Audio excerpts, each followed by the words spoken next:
Imagine a thief who steals 3% of your money every single year. He doesn't break into your house, he doesn't hack your bank account, he doesn't even wear a mask. In fact, he is completely legal and he is already inside your wallet right now. This thief is named inflation. Most people think of inflation as just prices going up, but that is a dangerous oversimplification. Inflation isn't about things getting more expensive. It is about your hard-earned money becoming worth less. And while you think you're saving for the future, he is busy turning your wealth into waste paper. We are taught from a young age that cash is king. We are told to save our money in a bank account or even hide it under a mattress because that is where it's safe. But safety is an illusion. Let's run a thought experiment. If you took $10,000 and put it under your mattress today, and you left it there for 20 years, when you came back, you would still have exactly $10,000. Physically, the paper wouldn't have changed a bit, but practically, that money would only buy you what $5,500 buys you today. By saving that money in cash, you effectively set fire to half of it.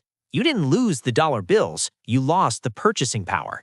Let's look at a concrete example, the coffee index. Go back to 1990. A standard cup of coffee cost about 75 cents. Today, that exact same cup, same beans, same water, same size, costs $3.50 or more.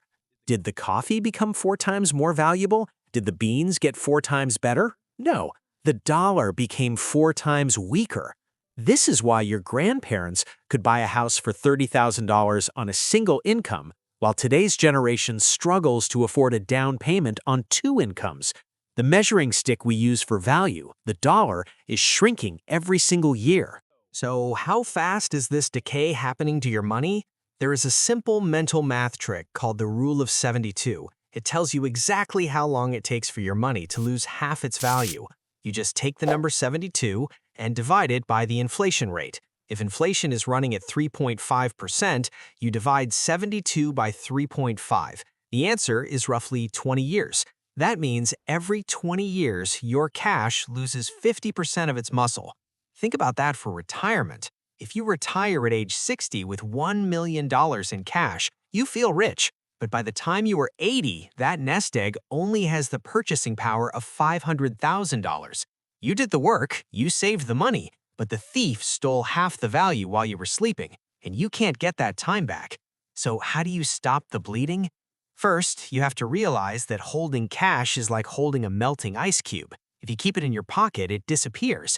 The only way to preserve wealth is to convert that melting ice into hard assets. Hard assets are things that tend to rise in price as the dollar falls. You need to own things that are scarce. 1. Stocks. When you invest in the market, you own companies. When prices go up, companies earn more revenue, and their stock price generally rises to match inflation. 2. Real estate. They aren't making any more land. It is a physical asset with intrinsic value. 3. Commodities, like gold or silver. These are resources limited in supply that governments cannot simply print more of. A high-yield savings account is also another way to preserve your wealth. Regular savings accounts usually pay you close to nothing in interest, but high-yield savings accounts have APY rates anywhere from 3% all the way to 5 or even 6% in some cases. Your goal isn't just to make money. Your goal is to beat the thief. If inflation is 4% and your savings account pays you 0.5%, you are losing 3.5% of your life energy every year. But if inflation is 4% and your investments pay you 8%, you are actually winning. You are growing your real wealth. Here's the bottom line. You cannot stop inflation. It is built into the economic system, but you can outrun it. If you are holding large amounts of cash because you are afraid of the stock market, you need to realize that cash is also a risk. In fact, it is a guaranteed loss, year after year, with 100% certainty. Don't let the silent thief rob you of your future.